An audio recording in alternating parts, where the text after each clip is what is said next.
गुलमर्ग में ताजा बर्फबारी शुरू हो गई है और पर्यटक इस मौसम का भरपूर आनंद ले रहे हैं। बर्फ की सफेद चादर ने गुलमर्ग की खूबसूरती को और भी निखारा है और यहाँ आए लोग स्कीइंग, स्नोबोर्डिंग और फोटोग्राफी का मजा ले रहे हैं। मौसम विभाग ने चेतावनी जारी की है कि अगले कुछ दिनों तक मौसम खराब रहेगा। पर्यटकों और स्थानीय लोगों को सावधानी बरतने की सलाह दी गई है। फिर भी गुलमर्ग में मौजूद टूरिस्ट इस बर्फबारी का मजा लेते हुए मौसम की चुनौतियों को नजरअंदाज कर रहे हैं। गुलमर्ग की ताजा बर्फबारी ने यहाँ आने वाले को प्राकृतिक सौंदर्य और सर्दियों की रोमांचक गतिविधियों का अद्भुत अनुभव दिया। बहुत अच्छा वेदर है, बहुत टाइम से वेट किया कश्मीर आने का और हमें लाइफ में पहली बार स्नोफॉल देखने का मौका मिला। बहुत अच्छी जगह है, मेरा तो ड्रीम था यहाँ पे आने का, मेरा सपना पूरा हो गया लिटरली। बहुत अच्छी जगह है, लाइफ में एक बार तो आपको आना ही चाहिए यहाँ पे। नेपाल के खोतांग जिले में एक खेत में उतरते समय एयर डायनेस्टी का एक हेलीकॉप्टर दुर्घटनाग्रस्त हो गया। काठमांडू से अंतिम संस्कार में शामिल होने जा रहे यात्रियों को लेकर आ रहा एक हेलीकॉप्टर तेज हवाओं के कारण दुर्घटनाग्रस्त हो गया। ये 9N AFQ कॉल साइन वाला हेलीकॉप्टर काठमांडू स्थित air dynasty heli service private limited का है, जो बुधवार सुबह काठमांडू से 5 यात्रियों को लेकर रवाना हुआ था। हादसा बेलाबेसी गांव में एक हेलीपैड पर उतरते समय हुआ है। हादसे में एक यात्री घायल है, लेकिन किसी भी व्यक्ति के हताहत होने की कोई खबर नहीं है।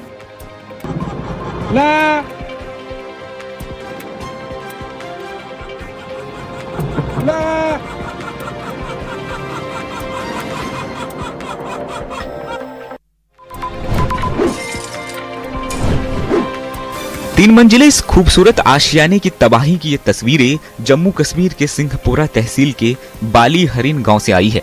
सीसीटीवी में साफ देखा जा सकता है कि कैसे 3 मंजिला रिहायशी मकान अचानक अपने आप भरभरा कर गिर गया। ये मकान फैयाज अहमद वानी का है। घटना के बाद मकान मलबे के ढेर में तब्दील हो गया। इस पूरी घटना का वीडियो पास में ही लगे सीसीटीवी कैमरे में कैद हो गया, जिसमें साफ देखा जा सकता है कि कैसे कुछ ही सेकंड में पूरा मकान जमींदोज हो गया। प्रारंभिक जानकारी के मुताबिक जिस जमीन पर यह मकान बना था वह पहले से ही दलदली थी, जिससे नींव कमजोर हो गई और यह हादसा हो गया। गनीमत रही कि इस हादसे में किसी की हताहत होने की खबर नहीं है, लेकिन इस घटना से आसपास के इलाके में अफरा तफरी मच गई। फिलहाल प्रशासन मामले की जांच में जुटा है ताकि हादसे के सही कारणों का पता लगाया जा सके और भविष्य में ऐसी घटनाओं को रोका जा सके।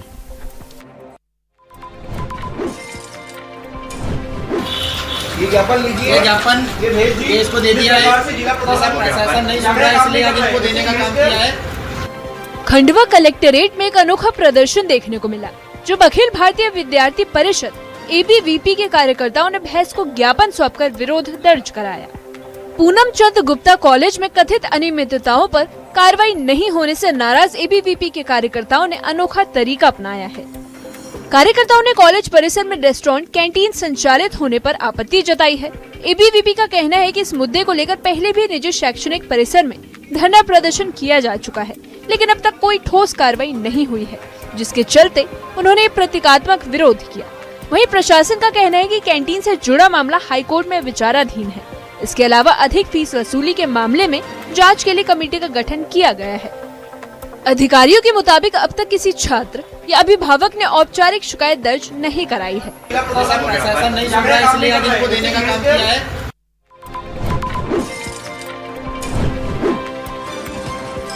एक्ट्रेस नूरा फतेही और संजय दत्त के गाने को लेकर विवाद शुरू हो गया है। गाना सर के चुनर तेरी सर के रिलीज होते ही सोशल मीडिया पर इसके लिरिक्स को लेकर आपत्ति जाहिर की जा रही है। इस कंट्रोवर्सी की शुरुआत होने के बाद पहली बार एक्ट्रेस नूरा फतेही ने अपनी चुप्पी तोड़ी है। नूरा का कहना है कि इस गाने को उनकी अनुमति के बिना अपलोड किया गया है। साथ ही नूरा ने ये दावा किया कि उनके और संजय दत्त की फोटो AI के इस्तेमाल से बनाई गई है। बता दें कि गाने की शुरुआती लाइनें ही डबल मीनिंग वाली बताई जा रही है, जिसको लेकर लोग सोशल मीडिया पर नाराजगी जाहिर कर रहे हैं।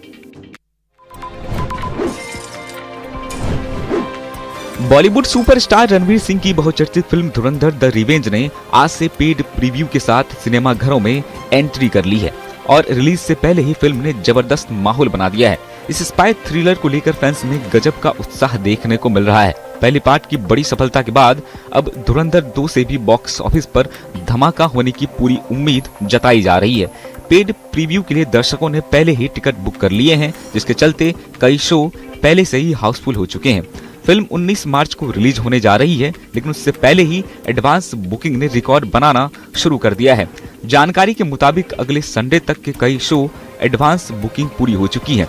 डेलाइट सिनेमाघर के मैनेजर के अनुसार काफी समय बाद ऐसी फिल्म आई है जिसके लेकर दर्शकों में इतना क्रेज है। जिस तरह पहले पार्ट ने धमाल मचाया था, वैसा ही रिस्पांस इस बार भी देखने को मिल रहा है। दिल्ली में कल से फिल्म के 8 शो चलाए जाएंगे और लगभग सभी टिकट पहले ही बुक हो चुके हैं। कश्मीर घाटी में ईद उल फितर को लेकर तैयारियां जोरों पर हैं। श्रीनगर के बाजारों में घाटी के अलग अलग इलाकों से लोगों की भारी भीड़ उमड़ी है। बारिश के बावजूद शहर के मार्केट में रौनक कम नहीं हुई। हर तरफ त्योहार का उत्साह साफ दिखाई दे रहा है। प्रशासन के अनुसार ईद शुक्रवार को मनाए जाने की संभावना है, लेकिन अंतिम फैसला चांद दिखने के बाद ही होगा। और इसी बीच हजरतबल दरगाह में सुबह 10:30 बजे ईद की नमाज अदा की जाएगी, जिसके लिए खास इंतजाम किए गए हैं। दुकानदार भी इस बार की बिक्री को लेकर काफी उत्साहित है और तैयारियों से संतुष्ट नजर आ रहे हैं। वहीं प्रशासन और सुरक्षा एजेंसियां पूरी तरह मुस्तैद है ताकि लोगों को किसी भी तरह की परेशानी न हो और त्योहार शांतिपूर्ण तरीके से मनाया जा सके। फिलहाल पूरी घाटी में ईद को लेकर उत्साह चरम पर है और सबकी निगाहें अब चांद के दीदार पर टिकी हैं। क्योंकि ये टूरिस्ट स्पॉट भी है, जो ये स्मार्ट सिटी बन गया, इसके साथ ये ब्रिज बन गया, इससे भी इसको 4 चांद लगे। हम शुक्रिया करते हैं प्रशासन का कि उन्होंने बहुत ही अच्छा काम किया। विश्व प्रसिद्ध तीर्थ स्थल श्री माता वैष्णो देवी मंदिर में चैत्र नवरात्र को लेकर सभी तैयारियां पूरी कर ली गई हैं। नवरात्रों की शुरुआत को लेकर पूरे भवन को देसी और विदेशी फूलों से भव्य तरीके से सजाया गया है और भक्ति में माहौल बना हुआ है। श्री माता वैष्णो देवी श्राइन बोर्ड के मुख्य कार्यकारी अधिकारी सचिन कुमार वैश्य ने प्रेस कॉन्फ्रेंस कर बताया कि नवरात्रों के दौरान लाखों श्रद्धालुओं के पहुंचने की उम्मीद है और इसके लिए सभी आवश्यक व्यवस्थाएं पूरी कर ली गई हैं। उन्होंने बताया कि यात्रा मार्ग पर सुरक्षा के कड़े इंतजाम किए गए हैं और जगह जगह सुरक्षा बलों की तैनाती की गई है। भीड़ प्रबंधन के लिए विशेष योजना तैयार की गई है और जरूरत पड़ने पर वैकल्पिक मार्गों का उपयोग किया जाएगा। वहीं रेलवे स्टेशन कटरा पर भी श्रद्धालुओं की बढ़ती संख्या को देखते हुए व्यापक प्रबंध किए गए हैं। श्राइन बोर्ड ने श्रद्धालुओं से अपील की है कि वे नियमों का पालन करें और प्रशासन का सहयोग करें ताकि यात्रा को सुरक्षित और सुचारू बनाया जा सके। गाजियाबाद के मोदीनगर से आस्था और परंपरा से सीकरी खुर्द स्थित प्राचीन महामाया देवी मंदिर में नवरात्रि को लेकर तैयारियां तेज हो गई है। हर साल की तरह इस बार भी लाखों श्रद्धालुओं के पहुंचने की उम्मीद है। 19 मार्च से नवरात्रि का पावन पर्व शुरू हो रहा है। मोदीनगर के सीकरी खुर्द में स्थित महामाया देवी मंदिर का इतिहास 550 साल से भी अधिक पुराना बताया जाता है। ये मंदिर क्षेत्र की आस्था का बड़ा केंद्र है, जहां नवरात्रि के दौरान दूर दराज ही नहीं बल्कि अन्य राज्यों से भी श्रद्धालु पहुंचते हैं। नवरात्रि के अवसर पर यहां विशाल मेले का आयोजन किया जाता है।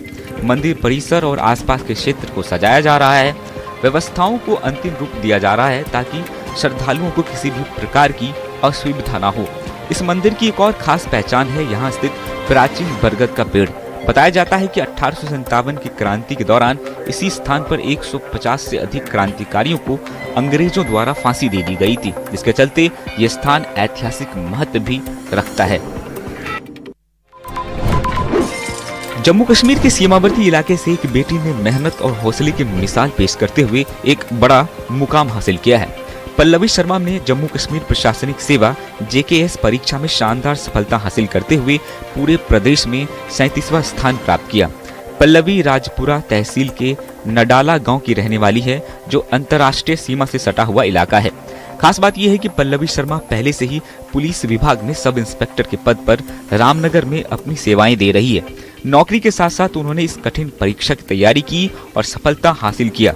उनकी इस उपलब्धि से न सिर्फ उनका परिवार बल्कि पूरा क्षेत्र गर्व महसूस कर रहा है।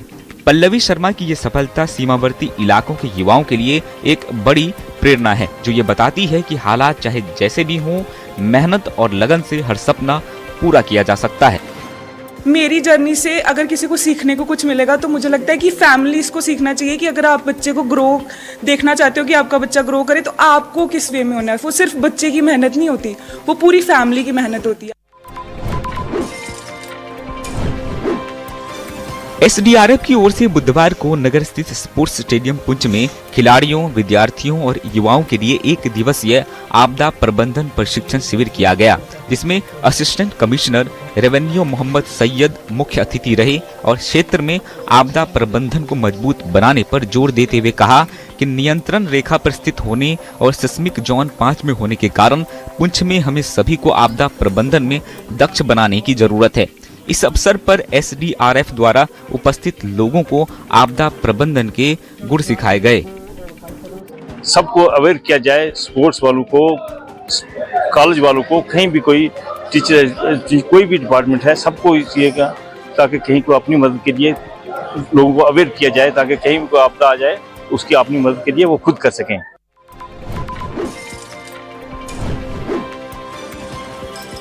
सिविक एक्शन प्रोग्राम के तहत पुलवामा जिले के उच्चेरसू इलाके में आम लोगों के लिए एक फ्री मेडिकल कैंप लगाया गया। कैंप में बड़ी संख्या में स्थानीय लोगों ने हिस्सा लिया। सीआरपीएफ के डॉक्टरों ने कैंप में मरीजों का इलाज किया और उन्हें फ्री दवाइयां भी बांटी।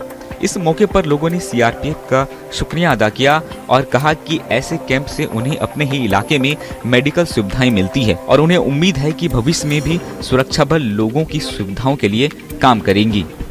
ये बहुत अच्छा है कि सीआरपीएफ वालों ने यहाँ मेडिकल कैंप लगाया, बहुत अच्छी बात है। ऐसे कैंप लगने चाहिए दूर दराज के इलाकों में, ये अच्छी बात है और फ़ायदेमंद भी है लोगों के लिए। तो गरीब लोगों को मदद मिलती है इससे, किसी के पास पैसा भी नहीं होता है तो ऐसे कैंप लगने चाहिए।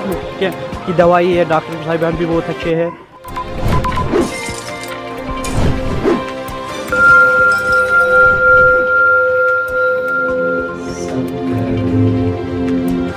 कहते हैं कि संगीत में मन, शरीर और भावनाओं को बदलने की असीम शक्ति होती है, बशर्ते इसका सही ज्ञान और उपयोग की सही जानकारी हो।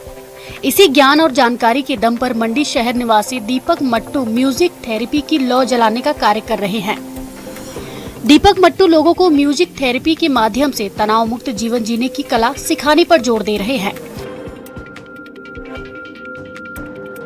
बता दें कि म्यूजिक थेरेपी यानी संगीत उपचार का सामवेद में विस्तृत वर्णन है और दीपक मट्टू उसी का अध्ययन करके इस पर शोध कर रहे हैं।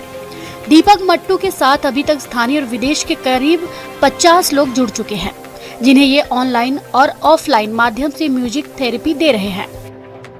इसके अलावा स्कूलों में जाकर भी इस प्राचीन कला का प्रचार प्रसार करके बच्चों को नशे और अन्य कुरीतियों से दूर करने की तरफ प्रेरित करने का कार्य कर रहे हैं।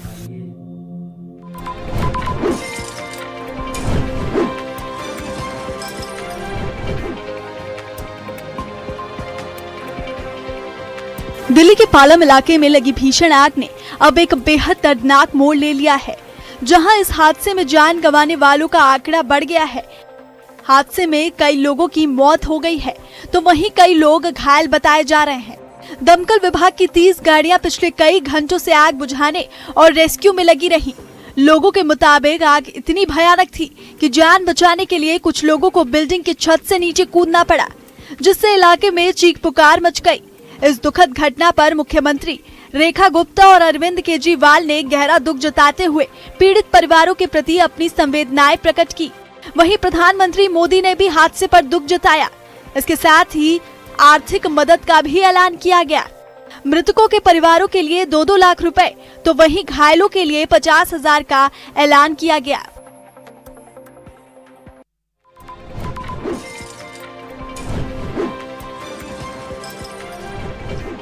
एमपी के इंदौर से एक दिल दहला देने वाला हादसा सामने आया, जहां बंगाली चौराहे के पास एक घर में भीषण आग लगने से 7 लोगों की जिंदा जलकर दर्दनाक मौत हो गई। बताया जा रहा है कि आग की शुरुआत घर में चार्ज हो रहे एक इलेक्ट्रिक व्हीकल से हुई, जिसने देखते ही देखते पूरे मकान को अपनी चपेट में ले लिया। हादसे के वक्त घर में मौजूद लोग गहरी नींद में थे और जब तक वो कुछ समझ पाते, चारों तरफ धुएं और आग की लपटों ने उन्हें घेर लिया। हालांकि 3 लोग किसी तरह जान बचाकर बाहर निकलने में कामयाब रहे, लेकिन बाकी 7 बदनसीब लोग अंदर ही फंसे रहे। धुएं के चलते दम घुटने और जलने से उनकी जान चली गई और सूचना मिलते ही फायर ब्रिगेड और पुलिस की टीमें मौके पर पहुंची, लेकिन आग इतनी भयानक थी कि रेस्क्यू ऑपरेशन के बावजूद कई जिंदगियां नहीं बचाई जा सकी। इस खौफनाक मंजर ने पूरे इंदौर को सन्न कर दिया है।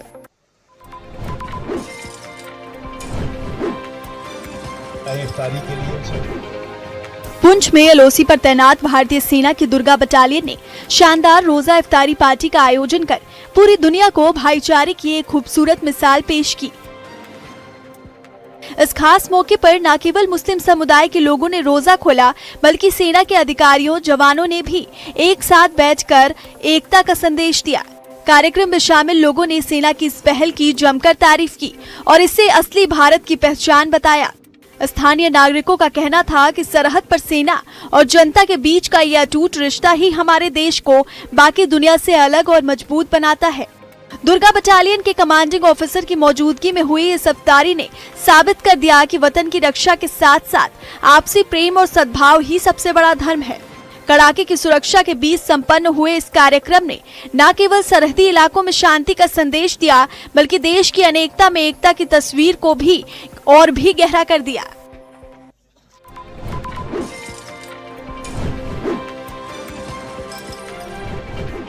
भारत की ऊर्जा सुरक्षा के लिए एक बड़ी और राहत भरी खबर सामने आई, जहां जगलाड़की जहाज 81,000 मीट्रिक टन कच्चे तेल की खेप लेकर सुरक्षित भारतीय तट पर पहुंच गया। इस मिशन में शिवालिक और नंदा देवी जैसे बड़े जहाजों ने भी अपनी भूमिका निभाई, जो खतरनाक हॉर्मुज स्ट्रेट को पार कर एलपीजी की सप्लाई लेकर आए हैं। हॉर्मुज स्ट्रेट को दुनिया का सबसे संवेदनशील समुद्री रास्ता माना जाता है, जहां से गुजरना किसी चुनौती से कम नहीं था और जंग के बीच तो हालात और तनावपूर्ण है, लेकिन भारतीय जहाजों ने इसे सफलतापूर्वक पार कर लिया। कच्चे तेल और गैस की ये बड़ी खेप आने से देश में ईंधन की सप्लाई को मजबूती मिलेगी और बाजार में स्थिरता बनी रहेगी। अंतर्राष्ट्रीय तनाव के बीच भारतीय बेड़े का ये सुरक्षित सफर भारत की मजबूत समुद्री रणनीति और बेहतर तालमेल को दर्शाता है।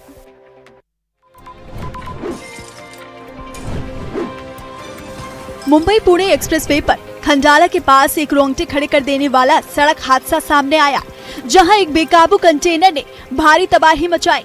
बताया जा रहा है कि पुणे से मुंबई की ओर जा रहे इस भारी भरकम कंटेनर के अचानक ब्रेक फेल हो गए, जिसके बाद इसने सड़क पर चल रहे 3 वाहनों को जोरदार टक्कर मार दी।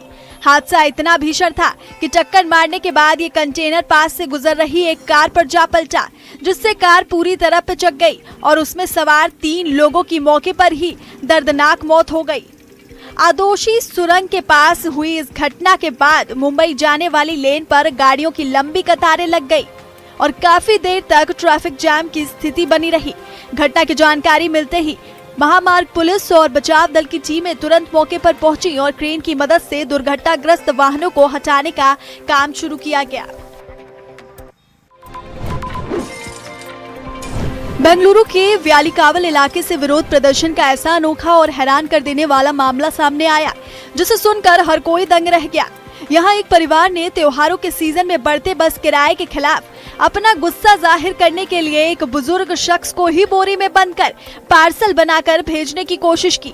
दरअसल उगादी और ईद उल फितर से ठीक पहले बसों के महंगे टिकटों से परेशान होकर इस परिवार ने कुरियर सर्विस के जरिए बुजुर्ग को भेजने का ये अजीबोगरीब नाटक रचा। जैसे ही ये खबर फैली, मौके पर पहुंची पुलिस ने तुरंत दखल दिया और इस खतरनाक तरीके से किए जा रहे विरोध को रुकवाया। पुलिस की सख्ती के बाद परिवार ने अपनी गलती मानी और सार्वजनिक रूप से माफी मांगी, जिसके बाद उन्हें चेतावनी देकर छोड़ दिया गया। ये घटना अब सोशल मीडिया पर खूब चर्चा बटोर रही है, क्योंकि बढ़ती महंगाई के खिलाफ विरोध जताने का ये तरीका जितना अजीब था, उतना ही जोखिम भरा भी था।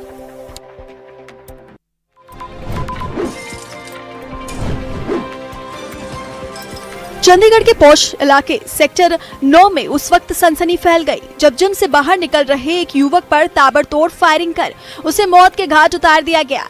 हमलावर बाइक पर सवार होकर आए थे और उन्होंने युवक पर करीब 10 से 12 राउंड गोलियां चलाई, जिससे वो वहीं लहूलुहान होकर गिर पड़ा। घायल युवक को तुरंत चंडीगढ़ पीजीआई अस्पताल ले जाया गया, लेकिन डॉक्टरों ने उसे देखते ही मृत घोषित कर दिया। मृतक की पहचान एक प्रॉपर्टी डीलर के रूप में हुई है और बताया जा रहा है कि हमलावर वारदात को अंजाम देकर बड़ी आसानी से मौके से फरार हो गए। पुलिस सूत्रों के मुताबिक युवक को पिछले कुछ समय से एक नामी गैंग की तरफ से लगातार जान से मारने की धमकियां मिल रही थी, जिससे ये मामला आपसी रंजिश या गैंग वॉर का लग रहा है। फिलहाल पुलिस ने पूरे इलाके की घेराबंदी कर दी है और सीसीटीवी फुटेज की मदद से हमलावरों की तलाश तेज कर दी गई है। फिनलैंड के राष्ट्रपति अलेक्जेंडर स्टब और कनाडा के प्रधानमंत्री मार्क कार्नी की जॉगिंग के दौरान हुई एक खास बातचीत इन दिनों सोशल मीडिया पर खूब वायरल हो रही है। लंदन यात्रा के समय जब ये दोनों दिग्गज नेता अपनी पत्नियों के साथ सुबह की जॉगिंग पर निकले तो वहां राजनीति के बजाय भारतीय फिल्म धुरंधर और अभिनेता रणवीर सिंह की चर्चा छिड़ गई। राष्ट्रपति स्टब ने बताया कि अपनी भारत यात्रा से ठीक पहले उन्होंने अपने बेटे की सलाह पर ये फिल्म देखी थी ताकि वो भारतीय सिनेमा और संस्कृति को बेहतर समझ सके। इस दिलचस्प बातचीत का वीडियो अब इंटरनेट पर छाया हुआ है, जिसमें दोनों नेता खेलकूद और फिटनेस के साथ साथ बॉलीवुड के प्रति अपना लगाव साझा करते नजर आ रहे हैं। ये देखकर लोग हैरान हैं कि कैसे 7 समंदर पार भी भारतीय फिल्मों का जादू बड़े बड़े वैश्विक नेताओं के सिर चढ़कर बोल रहा है।